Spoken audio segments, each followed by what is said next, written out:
Olá, boa noite, bom dia, boa tarde.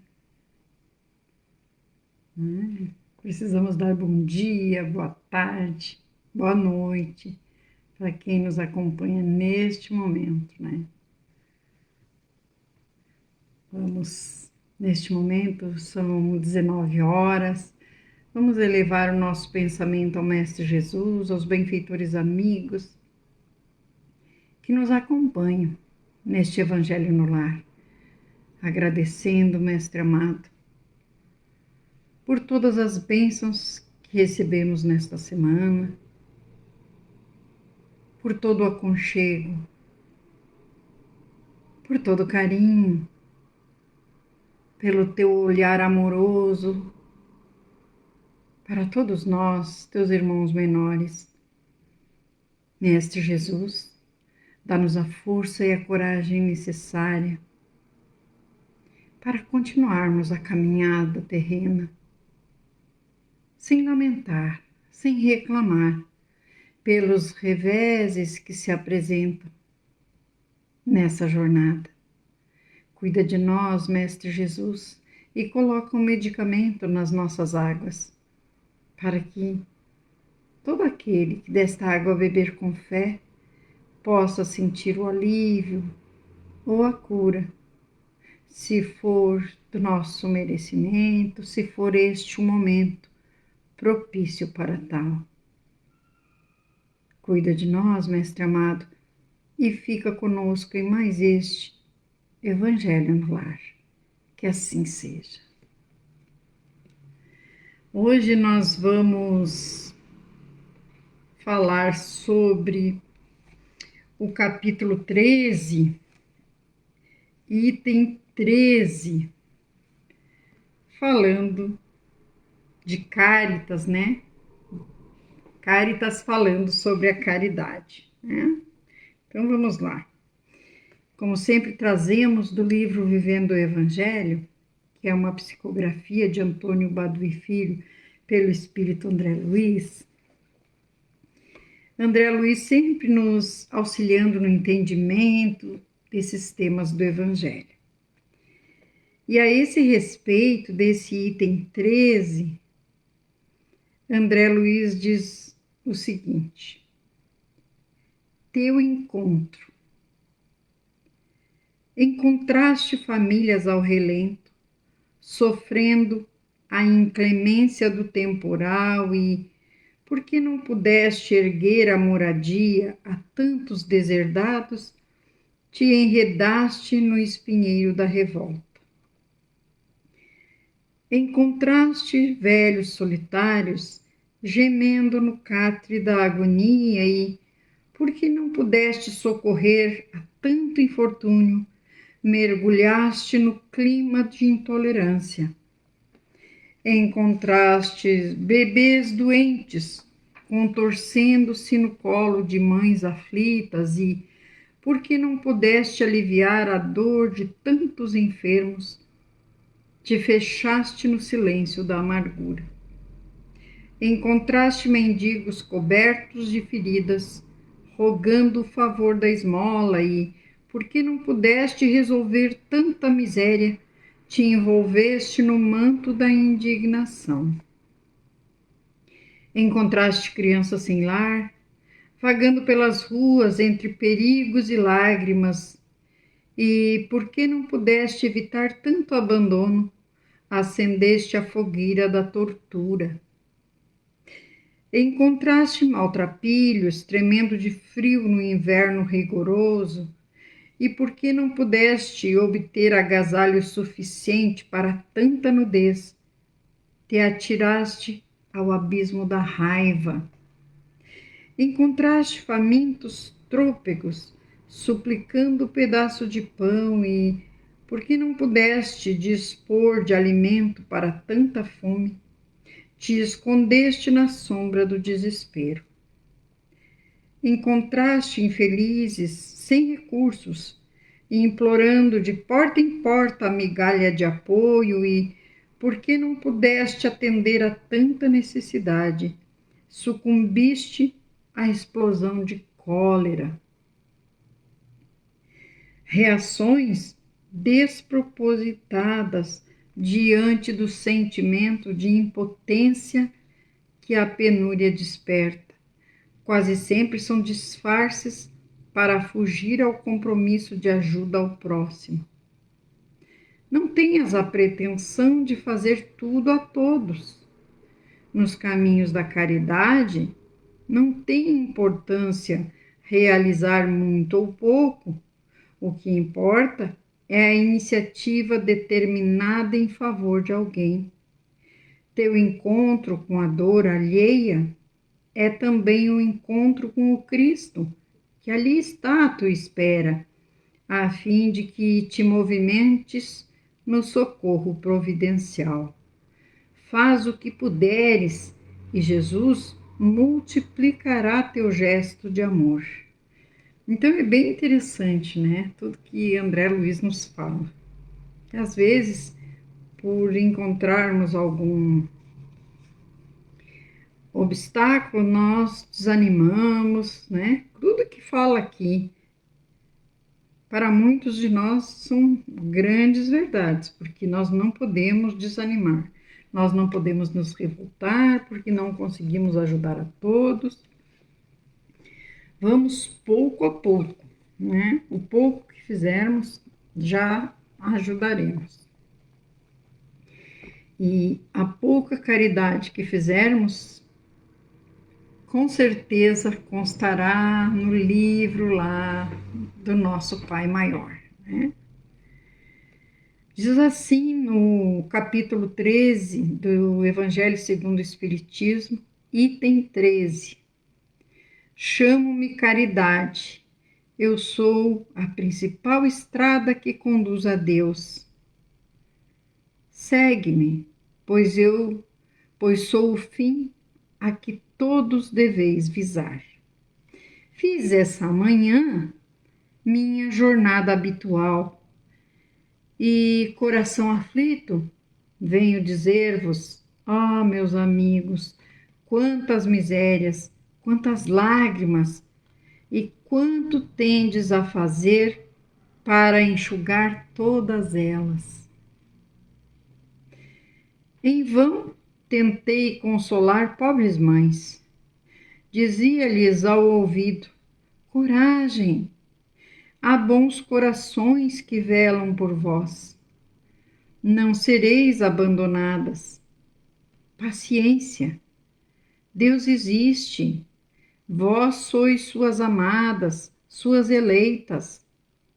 Elas pareciam ouvir-me e viravam para o meu lado grandes olhos esgazeados. Eu lia em seus pobres rostos que seu corpo, esse tirano do espírito, tinha fome e que se minhas palavras serenavam um pouco seu coração, não enchiam seu estômago.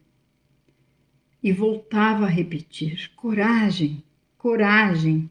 Então, uma pobre mãe muito jovem que amamentava uma criancinha, tomou-a em seus braços e estendeu-a num espaço vazio, como me rogando para proteger esse pobre ser, que tomava num seio estéril um alimento insuficiente. Em outros lugares, meus amigos, vi pobres velhos sem trabalho e logo sem abrigo, presas dos sofrimentos que advêm da necessidade e envergonhados de sua miséria, não ousando implorar a piedade dos passantes, eles que nunca mendigaram. O coração comovido em compaixão, eu que nada tenho, fiz-me mendicante por eles. E vou estimular a beneficência em toda parte. Soprar bons pensamentos aos corações generosos e compassivos. Por isso venho até vós, meus amigos, e vos digo: aí, infelizes, cuja cesta está sem pão, o forno sem fogo e a cama sem cobertor. Não vos digo o que deveis fazer, deixo a iniciativa a vossos bons corações.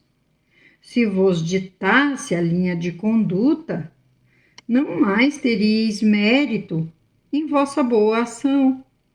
Eu apenas vos digo, sou a caridade, e vos estendo a mão por vossos irmãos sofredores.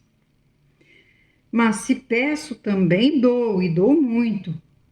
Eu vos convido a um grande banquete, e forneço a árvore na qual todos ireis saciar-vos. Vede como é bela, como está carregada de flores e frutos.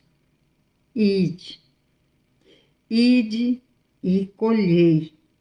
Tomai todos os frutos dessa bela árvore que se chama beneficência.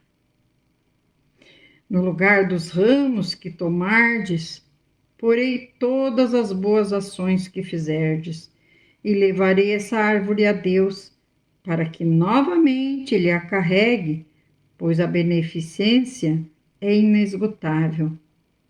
Segue-me, pois, meus amigos, para que vos conte entre os que se alistam sob o meu estandarte.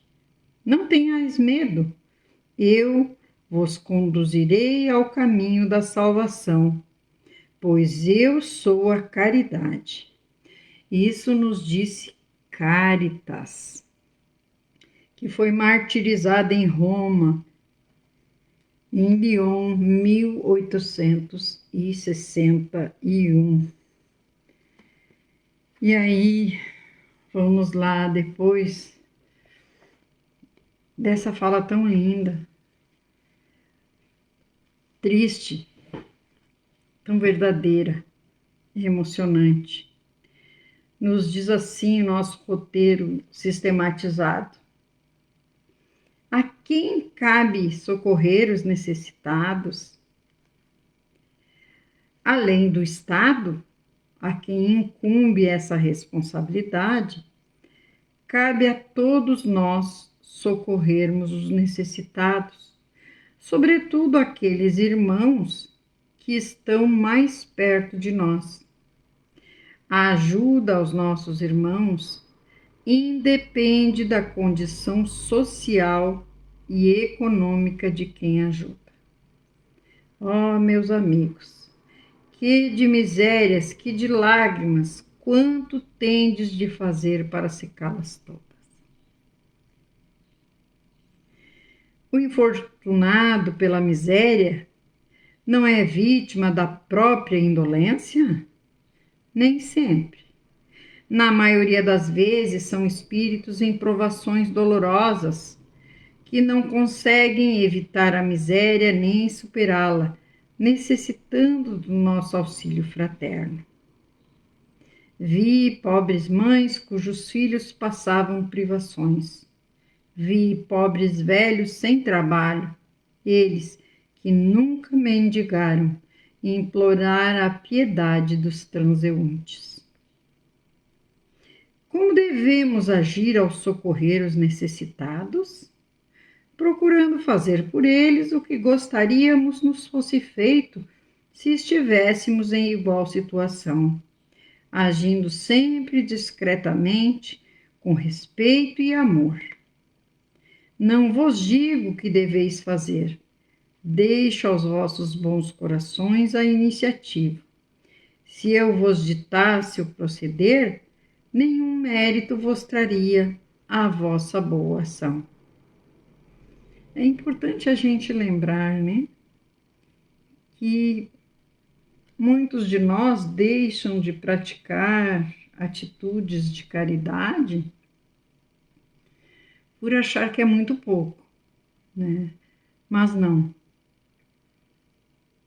Tudo é válido, tudo auxilia. Então, um auxílio com uma caixa de leite, 1 quilo de alimento, não tem problema, cada um de conformidade com as suas posses, né? E ainda temos a caridade moral, que é aquela que a gente pode, com palavras, auxiliar o nosso irmão, com um abraço, com um carinho, né? Com as palavras consoladoras, usando as próprias palavras do Mestre Jesus, né? Tem as bem-aventuranças que podemos utilizar, que Cristo disse, bem-aventurados os aflitos, né? Porque serão consolados, né? Então, sempre temos uma forma de auxiliar quando temos essa vontade no coração. Sendo a miséria do mundo tão grande, de que adiantará uma ação individual se não poderá resolvê-la? E o que estávamos falando agora, tudo é válido. É bem verdade que as pequenas ações individuais não resolverão a miséria do mundo, mas, através delas, as dores de um infortunado podem ser minoradas, a fome de um carente saciada, a solidão de um irmão atenuada.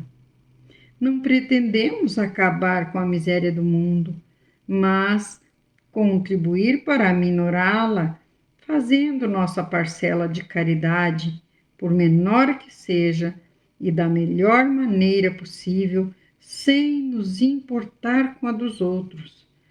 Nós não temos que fazer nenhuma comparação, fulano ajuda mais, fulano pode mais. Não, vamos fazer a nossa parte. E fazermos com pureza de coração, com amor, sempre sem esperar nada em troca, é só isso que Jesus quer de nós. Qual a recompensa daqueles que se fazem instrumentos da caridade? A alegria do bem praticado, pois quem faz a verdadeira caridade nada mais almeja como retribuição, senão a satisfação daqueles a quem auxilia. A caridade é uma fonte inesgotável. Quanto mais a praticamos, mais generosos nos tornamos e com maior facilidade atendemos os irmãos em aflição. Embora devamos fazer o bem sem esperar recompensa, ao que assim age, a vida reserva os deleites da paz de espírito, o abrandamento das próprias provas e os méritos decorrentes. E qual a importância da beneficência para o nosso progresso espiritual? Além de se constituir em auxílio ao próximo, a beneficência gera felicidade interior e se constitui no melhor caminho para nos aproximar de Deus. Acompanhai-me, pois, meus amigos, a fim de que eu vos conte entre os que se arrolam sob a minha bandeira. Nada temais, eu vos conduzirei pelo caminho da salvação, porque sou a caridade. Porque nós já sabemos que fora da caridade não há salvação. E foi isso que Cristo veio nos ensinar. E precisamos estar conscientes disso.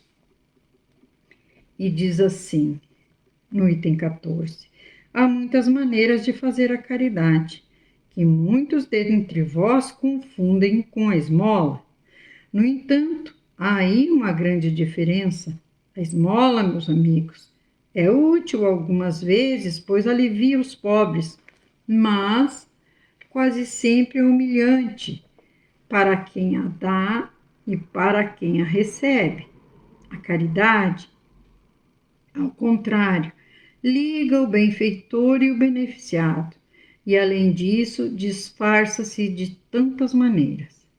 É possível ser caridoso mesmo com os parentes e os amigos, sendo indulgentes uns com os outros, perdoando-se suas fraquezas, tendo cuidado em não ofender o amor próprio de ninguém. E vós, espíritas, podeis ser caridosos em vossa maneira de agir para com aqueles que não pensam como vós, levando os menos clarividentes a crer, mas sem chocá-los, sem atacar de frente suas convicções, mas levando-lhes docilmente a nossas reuniões, nas quais nos poderão ouvir e nas quais saberemos achar uma brecha em seus corações, por onde deveremos penetrar. Eis aí uma face da caridade. Escutai agora a caridade para com os pobres, os deserdados da terra, mas recompensados por Deus, se souberem aceitar suas misérias sem murmurar. E é nisso que dependem de vós. Far-me-ei compreender através de um exemplo. Várias vezes na semana vejo uma reunião de damas. Há damas de todas as idades. Para nós, vós o sabeis, são todas irmãs. E o que fazem? Trabalham rápidas, os dedos são ágeis. Vede também como são radiantes os rostos e como os corações batem uníssonos. Mas qual é seu objetivo? É que elas vêm aproximar-se o inverno, que será rude para os lares pobres. As formigas não puderam acumular durante o verão os grãos necessários à sua provisão, e a maioria dos seus bens está empenhada. As pobres mães inquietam-se e choram, sonhando com os filhos pequenos que neste inverno passarão frio e fome. Mas paciência, pobres mulheres, Deus inspirou algumas mais afortunadas que vós, elas se reuniram e confeccionam pequenas vestimentas.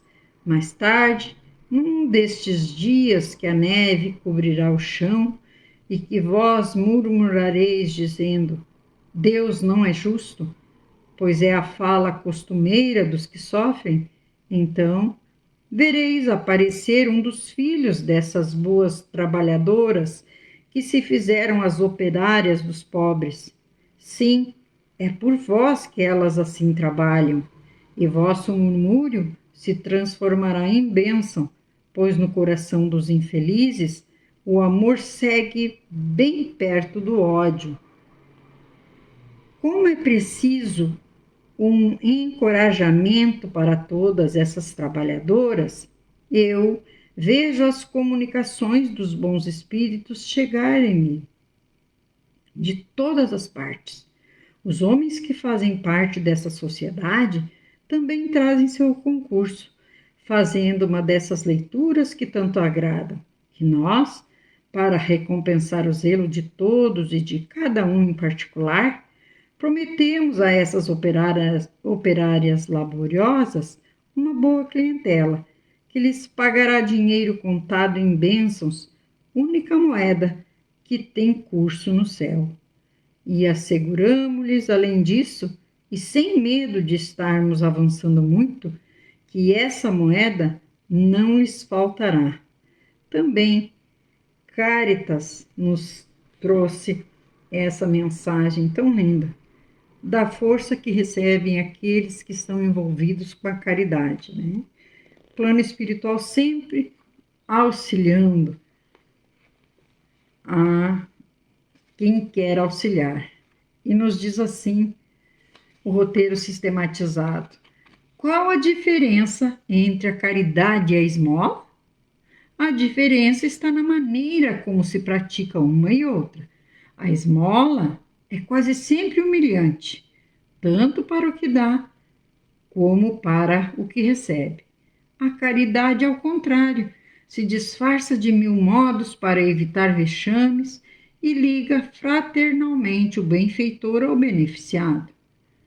Distribui desse modo a beneficência do agasalho e do pão, evitando humilhar quem te recolhe os gestos de providência e carinho. Isso nos disse Emmanuel. E como praticar a caridade entre parentes e amigos? Sendo indulgentes uns para com os outros, perdoando-nos mutuamente as fraquezas, procurando não ofender nem magoar a ninguém, corrigindo o mal pelo exemplo que se dê na prática do bem. Contudo, Não esqueças de estender a caridade do pensamento e da língua, para que o bálsamo do perdão anule o veneno do ódio e para que a força do esquecimento extinga as sombras de todo mal. Também Emmanuel nos aconselhando. E o que se pode observar no exemplo dado sobre a beneficência? Que as senhoras que se reúnem são de diferentes idades e trabalham com boa vontade e alegria, que todas têm o mesmo ideal de servir ao próximo e se dedicam a atender aos necessitados sem se preocupar com a crença que professam. Vede como trazem alegres os semblantes e como lhes batem em uníssono os corações. Que lição, então, nos ensinam os necessitados desta história?